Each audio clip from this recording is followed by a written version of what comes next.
All right, everyone, welcome to the Real Estate Experience, where I interview entrepreneurs and other high achievers in the industry. Go ahead, those of you who are on the YouTube, hit that subscribe button and also the little gray ring button somewhere over there. And we're going to go ahead and jump right into it. I've got GC, a man who needs no introduction. Everybody needs an introduction. Okay, we'll do an introduction, but also I'll do a little background below as well. So thanks so much for being on. Yeah, thank you, man. I got a question first. How did you get this interview? Because that's what people want to know. How did that dude get in here and do this interview? I would say, so at one of your recent boot camps, I approached you and just went up for the ask. You agreed to it. Oh yeah, okay. And then this is where the whole follow-up came into play. Now, when I said yes to you, did I say yes faster than you thought I would? You were like, yeah. One of those types of things. So did you think, oh well, it's not really a yes, it's just maybe a little bit of a broom? I knew on my side that I was going to make it happen from that. Yeah. But yeah, it was one of those that was too quick? Yeah. No, I'll tell you why I did the interview with you, okay? Because I'm the one that really knows the answer to that. Okay. Number one, you're a professional guy. Thank Two, you were at the boot camp. You had invested money in yourself. I think you were sitting in VIP. Mm-hmm. Yep. Yeah. So that means something to me, right? That tells me. That was my third boot camp too. Yeah. So and sometimes it takes 2 or 3 times before I'm like, oh, I know that guy. Mm-hmm. And that's true with everybody. Like you don't, unless somebody's a celebrity or something, you don't recognize them the first time you see them. And for them to become a celebrity, you had to see them 1,000 times or hear about their name 1,000 times. So I had seen you before. You were sitting in the right location. You were professional. You asked the appropriate way. And the fifth thing, you know what the fifth thing is? No, I don't. No. You use those my two favorite words. Real estate. Oh, okay, gotcha. Real estate. You mentioned real estate to me, and I'm like, I have a heightened energy level for everything because real estate has, first of all, it got me through 2008. I've always loved it. I've always had this connection with it being real. Like real things matter to me. And the fact that it's real, even when I was a little kid, I would go look at property. And then when I was 30, I would go walk the property. And even when I couldn't buy it. And you mentioned that was with your father at that time. You saw it. Did you know? My dad was a stockbroker. And on the weekends, he would drive the family around looking at real estate. And when I was 28 years old, 20 years after my dad died, after that experience, I asked myself, why was Dad... sometimes it takes a while to put everything together. Why was my dad the stockbroker looking at real estate on the weekends? Gotcha. Why wasn't he looking at stocks on the weekends? And that just made the real estate thing even more real to me, right? Because he knew that real estate was a great place to make money in stocks and then to load up in the real estate so you don't lose that money. So when you mentioned the real estate thing and you were interested in that was very interesting to me. So. Yeah, and the biggest takeaways that I took from you that I've applied to the acquisitions and just building the overall business was one, commit first, figure the rest out later. Two, the greatest sales secret, which is the follow-up. I heard that, and it took several times for me to hear that to understand and actually implement. So one thing is I'll send an owner a holiday, not a holiday card, but a birthday card, small note that says, hey, I may have gotten you a little bit too soon or a little bit too late, but just want to make sure I got you covered. P.S. I'm your buyer if anything happens to change. Or a Rubik's Cube that says a small note, hey, let's figure this out. So those are the types of things I was able to get from you. And then the options in negotiation, that's always been, so have a A option, B option, and then normally the C is the ground zero. The A option for me is always, here, I'm going to give you more than you're asking for your property. That always gets their attention. How are you going to do that, So, the follow-up in negotiations, I just closed a 531 unit deal in Maryland, in Howard County, third richest county in the United States. 531 units, a block and a half from Whole Foods. There was 15 guys looking at it. I got it. The sheet hit my desk. As soon as I saw it, I mean, this happens to me. As soon as I see it, I know my whole body just like, buy this deal. Gotcha. Like every indicator that I have in me, every 30 or 40 years of looking at property, everything just lines up and says, buy this deal. It looks right, feels right. The numbers look like, so I called the guy. I didn't pass it on to somebody. I picked up the phone, called the guy and said, hey, I'll be there tomorrow morning. This is commit first, figure the rest out later. Gotcha. I'll be there. I think I saw it at 4:00 in the afternoon. I said, look, hey, Robert, I'm calling from Miami. I saw the sheet on your deal. He's the broker. I said, I'll I'll be there tomorrow morning. I'm in Miami. He's like, where are you? I said, I'm in Miami. He's like, well, how are you going to get here tomorrow morning? I said, I'll be there tomorrow morning. He's like, it's too late for you to leave tonight. Like, there's no way you can turn this around. I said, no, I'll be there tomorrow morning. I'm going to fly in. And if you could pick me up at the airport, I'd really appreciate it. And I said, I'll be there at 7:30. He's like, Grant, I fly to Miami 3 times a year. There's no flights into Baltimore at 7:30 in the morning. I said, well, yeah, there is. You just don't know the right people. So I fly in, boom. Like, but this was on your jet, was it? Yeah, of course. Yeah. So there's no other jets that arrive into Baltimore at 7:30. So the point of that story is, I committed to him first. When I saw the deal, okay, now I could have added a week. There was no urgency for me to get there, but the urgency was on my end for the optics, from a negotiating standpoint. Because if it's a desirable piece of real estate, hopefully, and I talk about this in my book, there should be other bidders on the deal. If it's a good deal, there'll be multiple bidders, okay? The bidding around the deal actually suggests to you that it's a good deal. So you want bidders. I don't want to be the only guy.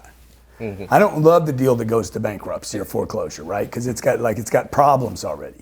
And is it that the follow-up, I know, is one of your go-tos in terms of separating from the others in the crowd? Yeah, Is it, hard money? Well, the urgency that I got there was setting up the follow-up, because I know this isn't a one-call close. Gotcha. So I'm getting there first, and I told him when I got there, I said, I just want you to remember one thing when I got off the plane. I want you to remember one thing. I was the first person to call you. I was the first person to show up at your property, and I am your buyer. That thing that you said to them earlier, I am your buyer. I'm your best buyer. I will be. You. Yeah, there you go. And dude, I use that kind of stuff all the time. And then it took another probably 6 weeks, maybe 5 weeks to get the deal under contract. And then we went into negotiations. So this thing got really bloody, because there's a lot of layers. This deal's $140 million, so it's a massive deal. And so it got a little bloody because we found out some things that they didn't disclose to us. It had to be renegotiated. And how'd you go about negotiating? Did you use the ground zero Genghis Khan? No. I didn't use any Genghis Khan. Okay. Because these guys had other buyers, right? So which the Genghis Khan is brilliant. And could you explain to those what the Genghis Khan is? Well, first of all, Genghis Khan really works with take him to zero. You got to take the guy to zero. We found out that there was $1.3 million. These are big deals, okay? So these are, there was $1.3 million in dock fees that are customary in Maryland. There's $2.6 million in dock fees, and it's customary there that you split them. Okay. Buyer pays half, seller pays half. In Florida, it's customary that the seller pays all the dock fees. Gotcha. The transfer fees. So we signed the PSA and said, hey, it's customary. We're going to go by the customs. I didn't know the customs. I thought we were talking about the customs here, not the customs there. So immediately I had to renegotiate $1.3 million. Like the second we had a PSA signed and agreed, they're like, you're the buyer. I had to call the guy back 12 minutes later and say, hey, tell the seller, because I'm not talking directly to the owner.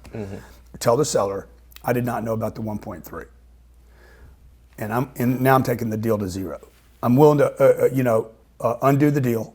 Mutual release. Mutual release. I'll give you the release right now. I apologize. My ignorance. I wasn't retrading them. This wasn't a trick, or I'm not trying to get something for nothing. And I didn't know. We hadn't done our due diligence. My team's hitting the ground tomorrow to start walking through the properties.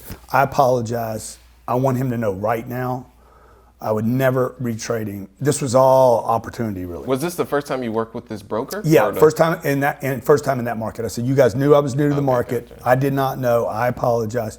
The broker on the phone says, 35 years I've been in business. Nobody's ever signed a PSA, and 4 minutes later, like literally within 24 minutes, he's like, within 24 minutes they're calling saying, hey, I got an issue.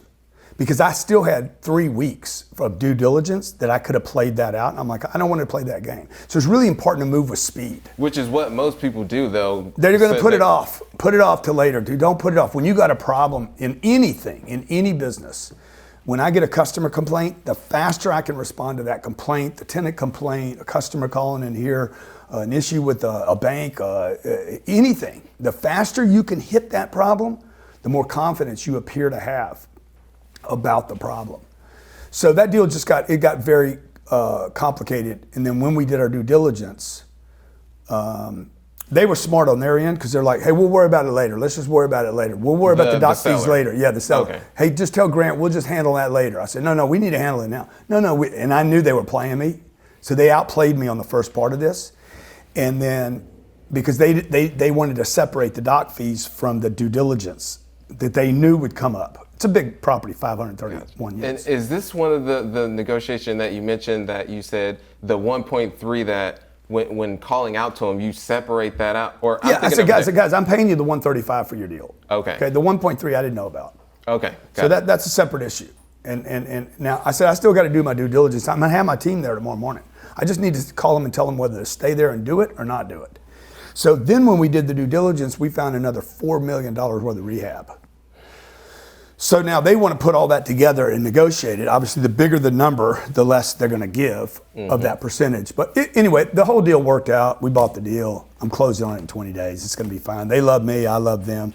Everybody's happy. And broker's good, and you'll be able to work with them on another deal. Yeah, exactly.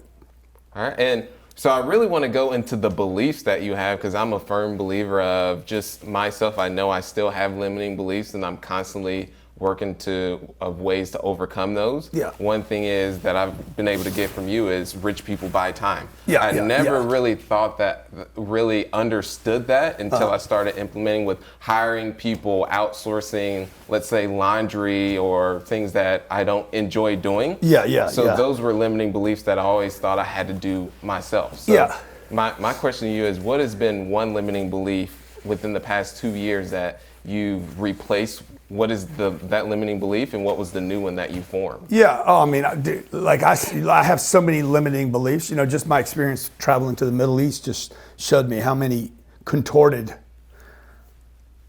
fixed ideas I have that aren't even mine. Like, I don't even know where they came from. Like, I'm going to the Middle East. I had a clip with a 10 9mm loaded in it. Wow. I'm going into Dubai. And I got nine bullets loaded into a clip. Elena says, you can't call it a clip, it's a magazine. I'm like, everybody knows what a clip is, okay? Mm-hmm. So we fly into Dubai. I get off the plane, I'm all happy. I got my kids, everything's fine, everything's wonderful. I can't wait to get there. I can't wait to get the second time into the city. And I'm all excited. And the guy's like, there's something in your bag, you got to take everything out. So I go in there, I'm like, I'm not worried about anything. I know there's no drugs, there's nothing, right? Mm-hmm. And sure enough, man, I reach in there, I'm like, oh my God, the clip, the 9mm Glock clip. Oh, right? Just the clip though? Just the clip, no, I had taken the gun out. I keep 3 clips in the bag. So 3 clips and a loaded Glock, right? So I had taken those out. I had taken 2 of the clips out and the Glock. And so he's like, this is a problem, you know? And I'm like, dude, total mistake. You know, we shoot guns in where I live. And he knew me from YouTube. Wow. All right. This is a guy that's lived his entire life in the UAE. And this was security? He says, I know you, Mr. 10X. Did he throw up the No, not yet, because right now, and he's like, look, this thing's been hit on the radar, now we got to do it. I know it's a mistake, you know, we're not worried about you, but 4 hours I spent. So I'm sitting there with the police thinking, oh my God, are they going to put me in a hole, dude? Am I going to become like the guy on 24 or what was that movie where the guy got put in the hole? And I'm like, oh my God, they're going to put me in a hole. And then I start fantasizing how I'm going to turn it into something, right? So these are, I'm like, I'm going to turn this into a big promotion. I'm going to get more followers and the world's going to know me now. I'm like, oh yeah, they're probably going to take your phone from you before they put you in a hole. So it's just these contorted ideas that come from the media, that these people are dangerous or they're going to do something terrible to me or whatever, right? None of that happened, obviously. And so that was a fixed belief. It probably still is a little bit of like, are they going to treat women different here? Gotcha. And these aren't my ideas, man. That culture, it's more, covered, you would say? Yeah, but not really. Not really. That's not even true anymore. Gotcha. You know, like, you know, so like I was with a sheikh, the minister of tolerance there. I was sitting next to him. He had me at a meeting. I'm sitting to his right in this big, beautiful round room.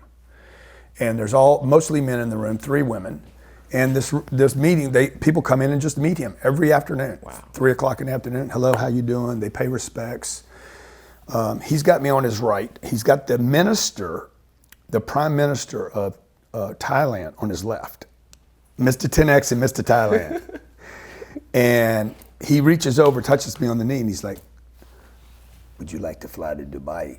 We were in Abu Dhabi. He's like, would you like to fly to Dubai with me on my helicopter? I said, yes, sir, I would. Now, I don't know if that includes Elena or not. So I'm hitting these fixed ideas. I'm like, I wonder if that means my wife is invited. So the point of this story is like, no matter where you're at in life, if you're still learning and you're still putting yourself in uncomfortable or new environments, you're going to be a little, I don't know what the cultures are. You know, when I was with the policeman and they were investigating me in Dubai, I crossed my legs like this. The guy walked in and says, please, sit proper. I'm like, yeah, okay, man. What's the deal here? I ran into a like that there in the Middle East, dude. To see the bottom of a soul is so disrespectful. Really? But this is also disrespectful. This is considered to be aggressive. My leg was shaking when you started. My foot was shaking when you said the bottom of the soul. This is like, because I'm not showing. I knew about the soul thing. Don't show the soul. But this is considered aggressive by the police. Gotcha. And so I'm like, yeah, man. But you see, all these things are like. I think people think, oh my God, Grant's got it made. You know, he's successful now. Everywhere he goes, he can talk to 35,000 people. I'm still uncomfortable in situations. I still have fixed, limited beliefs and things that trap me, right? So, you know, we're doing. And do you prefer to put yourself in those situations? Well, do you want to be in yeah, those I have to. I have to agree. I have to agree to put myself in those so that I feel like I'm expanding, though, like I'm living life, like. You can't be a beast or a savage if you're not in the jungle. Mm-hmm. You know, you can't. I know guys that think they're beast and they're on their sofa. Bro, you're in your sofa. You're watching Beast on TV. You're not a beast. So you got it. To be a true savage, like a real living in a respectful, honorable way. I say that. Mm-hmm. I say that like I respect people that are savages and that get things done. That they're like, hey man, give me the ball again, right? The cleaner is, was it Tim Grover would say? Well, but the cleaner, yeah. You got to be in the game to be a cleaner. You can't be on a couch. You can't be behind a book. You got to be in environments that are not comfortable. Not, oh, you're on stage for the 67th time doing the same presentation. That's not a cleaner. Mm-hmm. That's a guy on auto. You're just doing the same thing you did over and over again, right? So. For me right now, limiting beliefs would be, okay, we're going to do 4 deals this month. We're going to close out probably, I don't know, $400 million worth of deals. I need to figure out how do I jump now? How do I go do $4 billion worth of deals? Sit down with the boys in New York. Hey guys, how do we do this? Tell me how to put this thing together. So those are limiting beliefs, thinking I still got to take baby steps, even though they don't look like baby steps to other people. So. And I find it fascinating your thought or the way you talk about money. Uh-huh. And so on that concept, what would you consider to be a lot of money at this point in time in your stage in your career? Because I know one thing, you had a billionaire associate, friend that you're able to shadow and really open up. Yeah, well, right now I don't have any cash on me, so any money would be a lot of money right now. Like, I respect $100. So if you give me $100, you know, I respect that as a lot of money. Gotcha. Now, that being said, it's not going to be a lot for very long. And if you got 2 kids that need to eat today, it depends on what your needs are, right? I got a wife and 2 kids, so I mean, $100 probably ain't going to last the whole day. But $100 for a minute, that's a lot of money. Now, Gotcha. if I could figure out how to get more money coming in, it's only a lot of money if you got more money coming in. Understood. Because I can probably exhaust almost any amount of money. This is the problem with the NFL, the NBA, the MLB, the rappers. When they move on. They got a pile of money, but what they don't have is more money coming in. Gotcha. And so now, you know, $1 million is a lot of money if you got $1,000 every day coming in.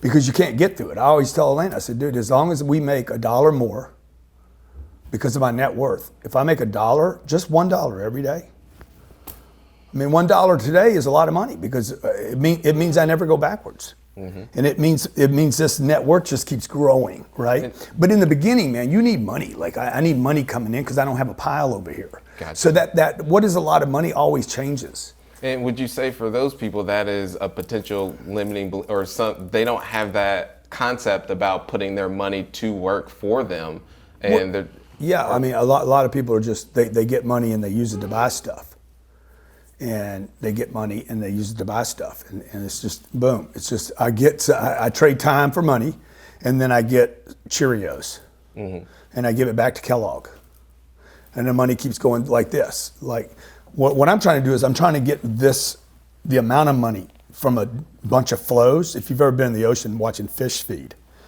you ever seen a big school feeding? No, well, on the internet. YouTube videos, so watch National Geographics, right? So, you know, like I'm a diver, so I've been in the water where there was, you know, probably, I don't know, 10,000 fish. And you saw all that activity. They're like, whoa, look at the activity here. Okay, I've been in the water where there's 4,000 or 5,000 barracuda spinning like this. They're just spinning, they're feeding. They're making themselves look like a big mass to protect themselves against bigger fish.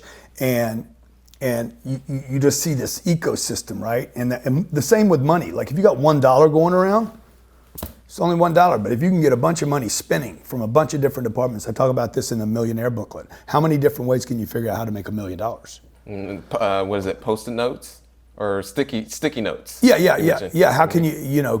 I could get $1 million one time. I could get 50,000 20 times. I could get, 500,000 twice. Like how many different ways can you? I think Kanye says there's 1 million ways to get it. Pick one. You got to pick one and then get good at that one and then add a second one and a third one. That's why the real estate's such a beautiful thing. Gotcha. And shifting more on the business side, what are difference you see from an organizational standpoint, or just maybe the operator's way of thinking, from a business that's doing 1 million revenue to one that's doing 10 million, and then the one that's at 10 million that's 100 million? Well, it's easier. It's easier as it gets bigger. Okay. It's not harder. This is a great secret. The big lie is like smaller is better. Smaller is harder. Bigger is easier. It's less risky. I mean, it does at some point. It does at some point trap you a little bit because now you're like responsible. Gotcha. But if you're one person trying to make $1 million, you're also responsible too, or 100 grand, or whatever the number is. So, most people can't get off they never can get out of the loop. They have to show up, otherwise it stops. Over here, when the company gets bigger, let's say we got probably, 150 employees here, 160 employees, something like that, another 350 in the real estate. Mm-hmm.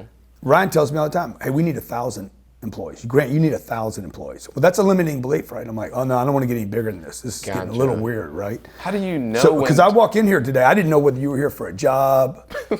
Yeah, people, we're interviewing 30 and 40 people a day.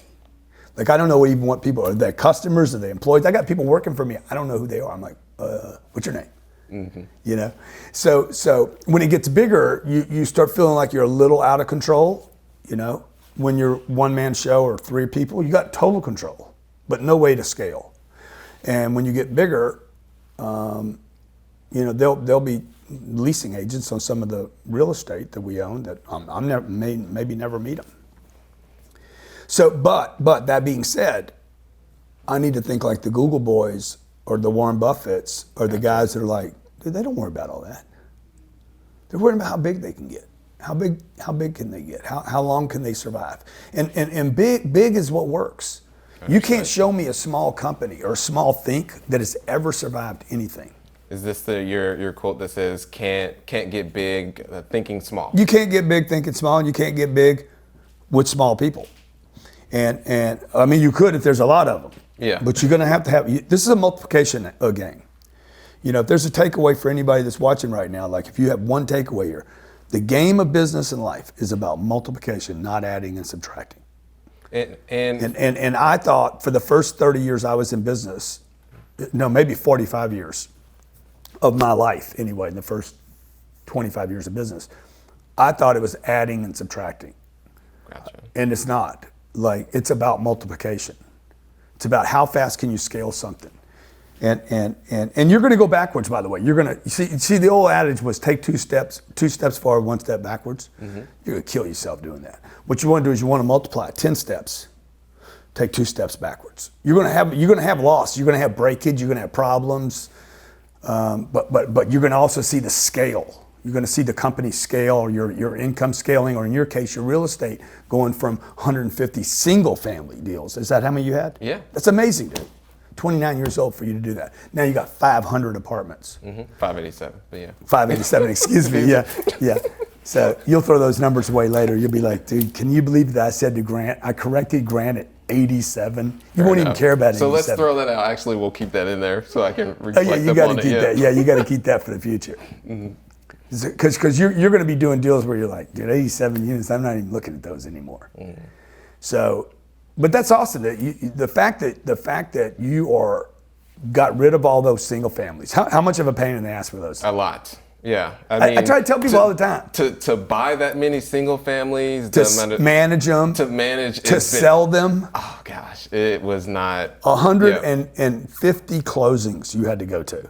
Well, I didn't have to go. I know, but somebody had to go to it. Somebody had to, in their head, go to it and worry about it, okay? And so now here you are, 29 years old, you got 500 units. Just to flip the interview a second, just like, the first time you heard me say, don't buy single family, what did you think? That's when I believe I had to hear it a couple times, and then it finally just clicked and registered. And then that's when the complete shift happened. That was in 2017, and the very first deal was a 46 unit. Yeah. And then from there, I do want to ask, with the how do you know when you say something that, okay, I should lean in on that?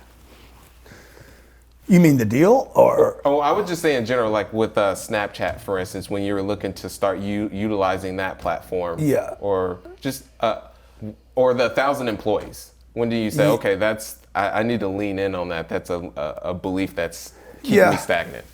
Well, I'll give you an example. It's really, like, I haven't leaned in on either one of those, not Snapchat. Okay. Or the 1,000 yet, the 1,000 employees yet. But for instance, we did an event last year, the 10X Growth Conference here in Miami. When I was there. How was it? Oh my God! When you came Stupid, into the right? state. Yeah. So is your ankle okay? No, my ankle's still screwed up, dude. I've been thinking about starting boxing, and I can't because this ankle's just been damaged ever since then. So probably before that. But you couldn't tell. You must have had your adrenaline going through the whole. Oh, your adrenaline's definitely going. You're like, this is the dumbest thing I ever did in my whole life. So, but before that dumb thing was writing a check for $10 million. Okay. So when do you go all in? You go all in when you write a check. Anybody that thinks they're going to go all in their head, you're freaking kidding. This thing is not all mental. Understood. I hear this all the time on Instagram. Dude, it's 99% mental. Yeah, we'll write a check for $10 million and find out how mental it is. Because if you've gone from mental to physical is I'm writing a check, I have an obligation, I got a responsibility. Buying a $140 million real estate complex, that is not mental. Gotcha. That has nothing to do with mental. That has something to do with commitment. And my belief is this: there is no commitment without time and money. If time and money are not present, you have not made a commitment yet. And I know Instagram's a beautiful place to live in your bedroom and get great quotes and have people inspire you with their beautiful, phenomenal plagiarisms. But the reality is, look, this is not just an attitude game. It is a physical game, okay? Success is a physical game. It is a contact sport. It requires people to do something. And when I wrote a check for $10 million for Marlins Stadium, I'm all in. Gotcha. I was not all in. When I walked in, I'm like, oh yeah, we're gonna rent the whole place. I'm all in. Mm-hmm. Yeah, I'm all in mentally right there, And then I was 99% of the way there, dude. But you're not 100% all in. All in means 100%. No backing out, no way out. If you pull out, you lose something. And that's what I mean by all in. Like you're going to take my money from me now. It's the same with putting the hard money down, would you say? Exactly. Yeah. You put hard money down on a deal. We just bought a deal in Naples, Florida. We'll announce it in January. But I went $250,000 hard. Here's a check. Let's roll. Pick me. Gotcha. Okay. You don't pick me. Was there any you don't pick me? carve-outs on that? Nothing. Well, there's always carve-outs. Okay. Yeah. Fair enough. But there's carve-outs even when I'm like, no carve-outs. You know, I mean, the law just has carve-outs, right? So I don't even need to specify some of the carve-outs. These are big deals. So these guys are they're not gonna screw you. This isn't like I'm dealing with mom and pop.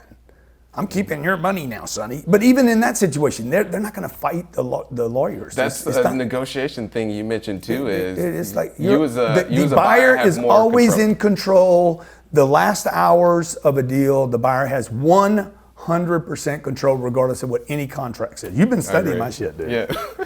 So that one thing right there, if somebody can really understand that one rule in negotiations, it puts you in such a powerful position. Trump knows this. See, Trump knows about that 1 hour rule at the end.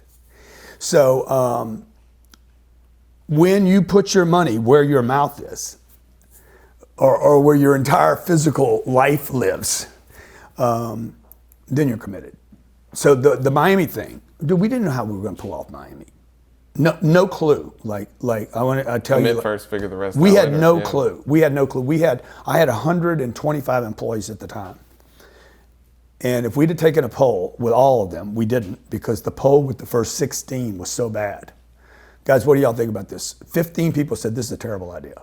Gotcha. So if I'd have done it with the whole staff, they'd all said, sounds good, but it sounds stupid too. And then then to add on top of that I did it on Super Bowl weekend. See, the play was this, okay? But is that good for you to go against the grain for something? Yeah, but you don't want to go against the grain. Like, don't go against the grain just to go against the grain. That's just, you want to go with the flow. You know, the salmon swims upstream. What's about to happen to him? Isn't he about to die or something? So you don't want to go against the grain just to be different and unique. Okay. But I knew that if I could pull that event off, look, Jay-Z and Beyonce can't sell out 35,000 people for 3 days. They can do it for 2 hours. Especially during Super Bowl weekend. They would never do it on Super Bowl weekend. I mean, like, that's stupid, dude. Who does that? I mean, nobody does that. Yeah. But I knew if I could do it on Super Bowl weekend, 2 things would happen. Number 1, Grant Cardone sold out 35,000 people. Number 2, and people will talk about it And that's forever. a promotion. Dude, total free promotion forever. He did it on Super Bowl weekend. Like, why would anybody do that? Okay, now I become dangerous to other human beings. They're like, dude, the guy is a savage beast. So that at that point when we wrote the check, because I had a lot of people around me saying, this is crazy. I'm like, guys, we're committed now. Now the money wasn't the issue anymore. At some point, the money's not the issue, and now your reputation's on the line. Which was even, I told Jared every day for 365 days, Jared, if we pull this off, dude, we're gonna get a lift so big, it's gonna feel like Noah's Ark. We're going to be the last boat floating, right?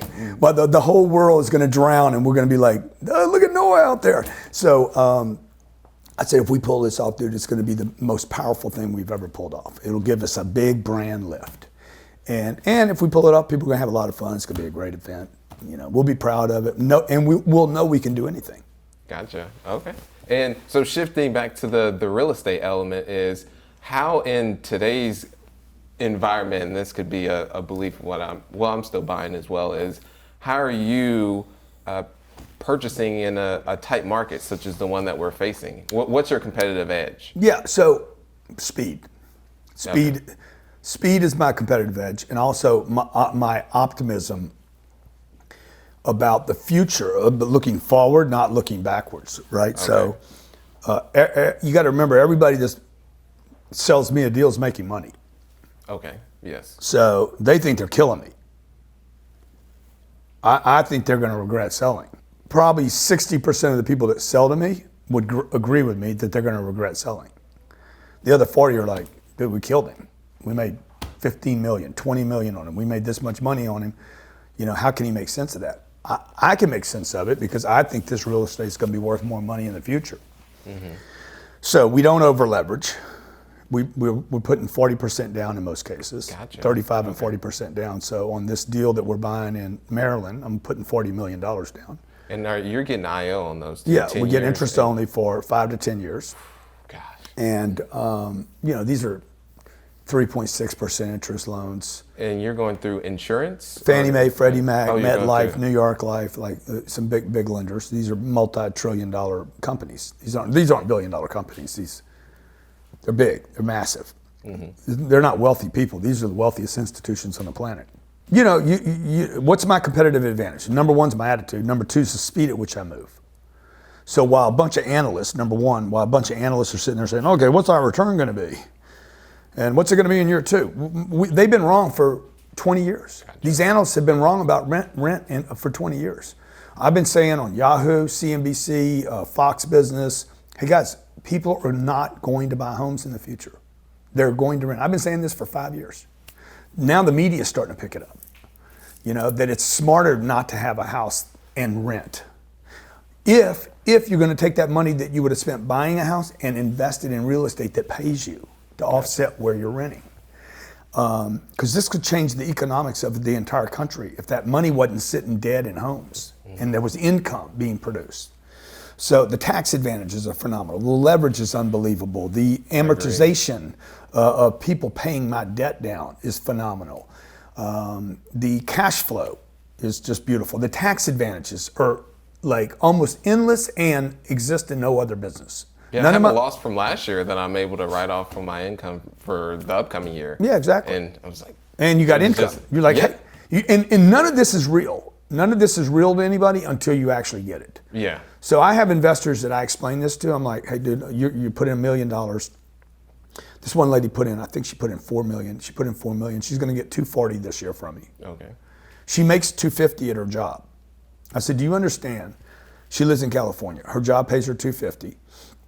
I said, do you understand that you're going to make more money on my $240 than on your $250? She's like, what do you mean? I said, well, you're not going to pay any taxes on my $240, and you're going to pay 60% because of where she lives on your $250. And then she just loaded up. She's like, let's roll.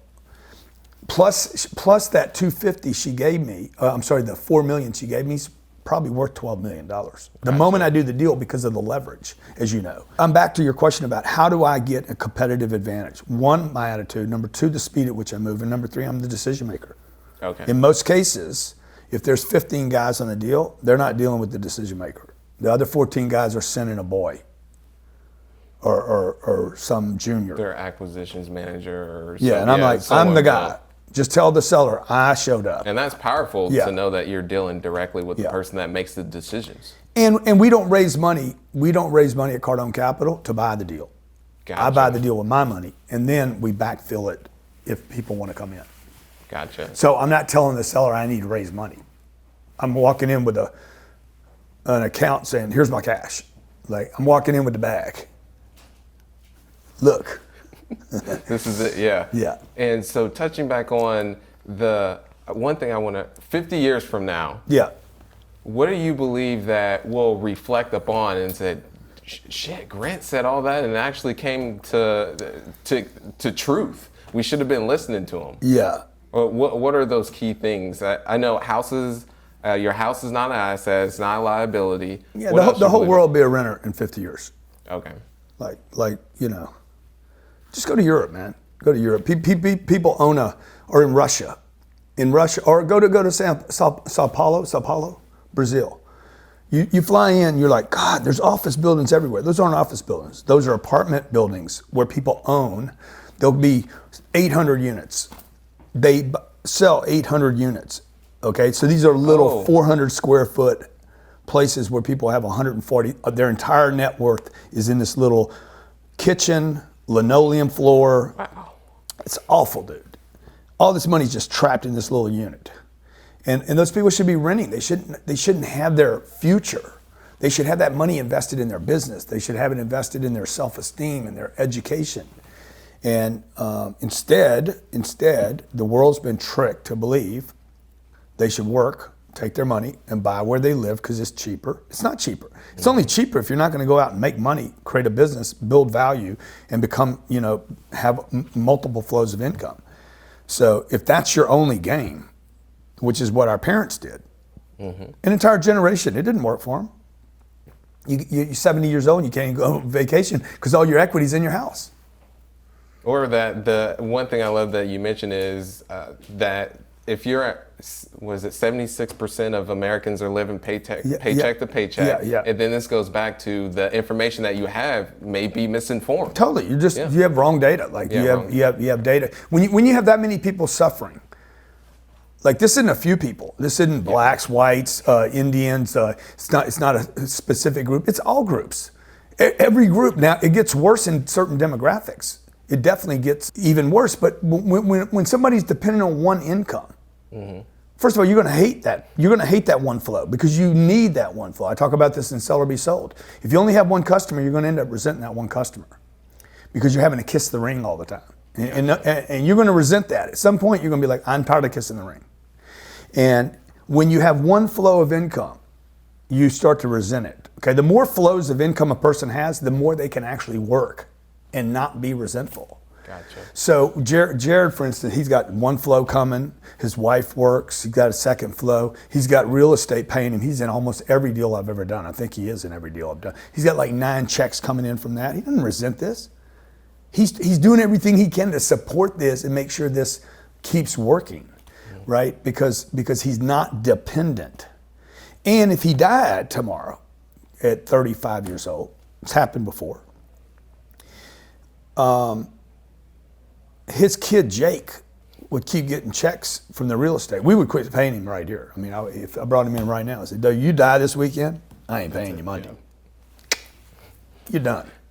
So there's nothing. There's no life insurance. There's no, I'm paying you a severance fee because you died this weekend. But the real estate, I'll just keep paying him forever. So that gives him security. And most people, 76% of Americans don't have that. They go to work, they collect a check, they send it to Cheerios or to Starbucks or to a vacation, Marriott hotel.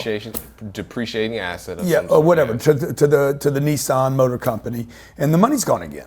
And no wonder they're pissed off. No wonder people got depression. You know, I can't even go out, dude. I go out, I got to drink myself to death just because I can't, you know, they're going to Vegas and they're coming back with $4,000 or $5,000 worth of debt for their one vacation. If they had the income from other investments rather than a house that they had to feed again next month, that would change their financial situation. Hopefully people are talking about me 50 years from now. Johnny, you'll be how old? In 50 years? Yeah. I'll be 79. Yeah, Johnny be talking about, I used to be with Well, I will be the same age. I did video with him. I wonder where I'm going to be. I'll be floating around the universe, man. All right, well, let's jump into our rapid fire questions. Okay. The first one, we've got one from... Yes, no, maybe. Here we go. Watches. I see that you are a fan of watches. Yeah. So, do you pick a watch based upon your mood? Or are you just, No, I see a watch just like real estate. Okay. I want that watch. Well, when it comes to wearing, like for today. Yeah, well, I spent so much money on this watch. I need to wear it every day just to feel like I did the right thing. So, you know, but I've been a little upset with it lately because I didn't know how to wind it right. The guy that sold this watch to me, there's 15 of these in the world. Wow. And the guy that sold it to me, Avi, big shout out, Avi, he didn't tell me how to wind the thing. So I was going back and forth. And you're not supposed to go back and forth. You're supposed to just go up. So I was never getting a reserve. And I was looking at the wrong indicator on the watch. I didn't know what I was doing. So how do I wear the watch? Yeah, it's a mood thing. It's a little bit of a mood thing. You know, what am I feeling today? Okay, gotcha. Or, you know, did I just get it and I'm excited about it? It's kind of like a car, you know, so. Gotcha. So next question we have is, what is one unusual habit or absurd thing that you love? Absurd habit? Wait, what's the question? It's a weird question. What is an unusual habit or a, let's say, absurd thing that you love, or just out of the ordinary that you enjoy? I mean, I love a good cigar. Okay. I like tequila. I love tequila. Good tequila with the right person to like throw tequila back with. That's fun for me. My wife doesn't. She doesn't like that. She actually does like it, but she wants to not like it. But what else do I like? Love a good bottle of wine. I mean, if it's a good bottle of wine with the right company, I'll have a cigarette when I'm drinking. Okay. Nobody kind of knows that. I take 2 puffs of it and I throw it away. I'll tell you a story. Me, Ryan, I don't think I've ever told this story. All right, here first. So I was in Malibu for 3 weeks. This was 2 or 3 years ago. Were you on that trip, Johnny? Would you play? Yeah. Were you in the game that night? The shooters game? Oh, not the shooters game. I was playing poker with you guys. Okay, so we played. We were bored. We had this beautiful house in Malibu on the ocean. It was magnificent. I walked in this house. I was like, it took my breath away. It just took my breath. The view was ridiculous. So we had put the kids to sleep, and I had 2 security guys with me. Ryan Secco, Ryan's he's Mr. You call him Stick Man, right? Stick Is Man. that what you call- He's Love you, Mr. Ryan. Acai Bowl. Okay, he's Mr. Healthy. Oh, okay. Granola boy. And I had Elena with me and these 2 military guys. And I said, guys, let's play some poker. $500 buy-in each. And the game goes like this. We're going to play Hold'em poker. If you win the hand, you take a shot. So me and Ryan are drinking tequila. I said, you pick whatever drink you want, but you got to shoot. If you win, you shoot. The 3 of them, Elena and the 2 military guys, Elena's trying to be the boss, they're picking Jack Daniels. Well, Jack Daniels is like 80 proof, and the tequila's 40. They don't know this, right? So the number 2 thing is, dude, you don't want to win a hand right now, okay? Because you're going to get drunk, and then you can't win hands. Yeah, exactly. Like being for the long game, right? So like my second hand, I had 3 kings. I folded them. Okay, military guy, he's got 2 jacks. He's like, oh shit, look at me, I won another one. Oh, that's different. Normally, Dude, I'm folding my yeah. kings. Okay, gotcha. I didn't want to take a shot. I'm folding straights. I don't want to get drunk, right? So I want to win.